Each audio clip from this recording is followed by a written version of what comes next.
membarter komponen dalam negeri. Sudah sepekan lebih, ekonomi banyak negara, termasuk Indonesia, dibuat seperti roller coaster oleh kebijakan baru Amerika Serikat. Nilai tukar mata uang dan pasar modal global dibuat jungkir balik oleh kebijakan tarif baru impor dan tarif resiprokal yang diterapkan Paman Sam.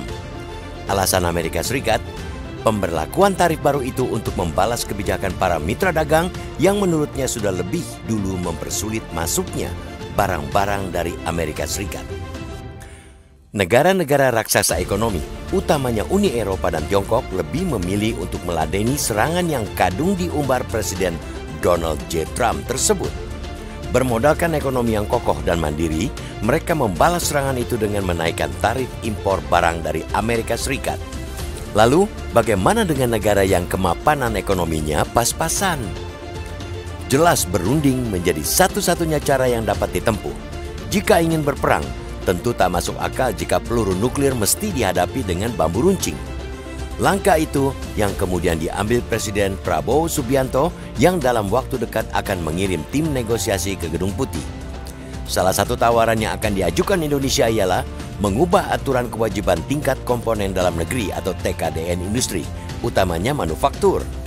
Terlebih, poin TKDN itu yang menjadi salah satu alasan Amerika Serikat menerapkan tarif resiprokal 32% terhadap Indonesia, sedikit di bawah Tiongkok 34% yang belakangan dinaikkan lagi oleh Trump menjadi 125%. Sejak kewajiban TKDN diberlakukan lewat peraturan pemerintah nomor 29/2018 tentang pemberdayaan industri, investor kakap enggan masuk Indonesia.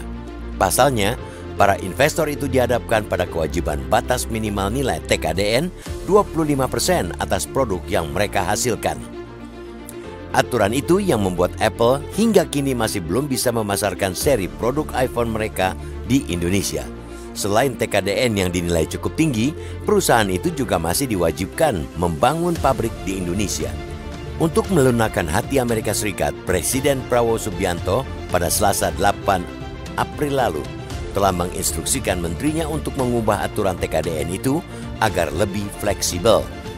Dalam penilaian Presiden, aturan itu tidak berdampak besar bagi peningkatan kemampuan industri dalam negeri yang lebih kompleks. Padahal, aturan TKDN itu sangat berdampak luas bagi perekonomian tanah air. Kewajiban TKDN itu telah membuka banyak lapangan kerja yang tentunya muaranya ialah peningkatan daya beli masyarakat. Selain itu, penerimaan negara turut meningkat karena naiknya daya beli masyarakat. Untuk itu, perlu kita ingatkan bahwa Indonesia tak boleh gegabah saat bernegosiasi dengan Amerika Serikat nanti.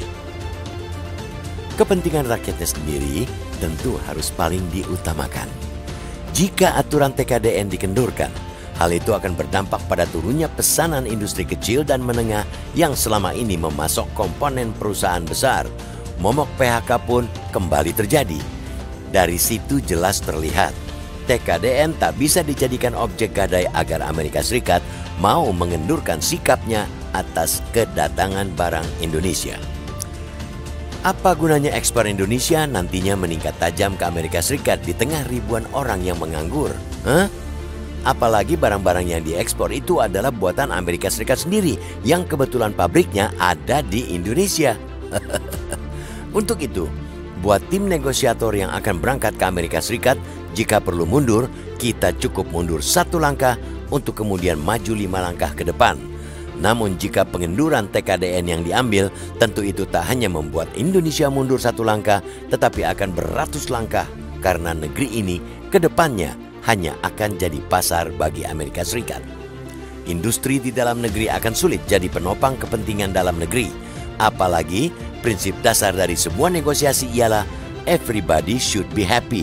Kalau hanya salah satu yang bahagia, bukan berunding namanya.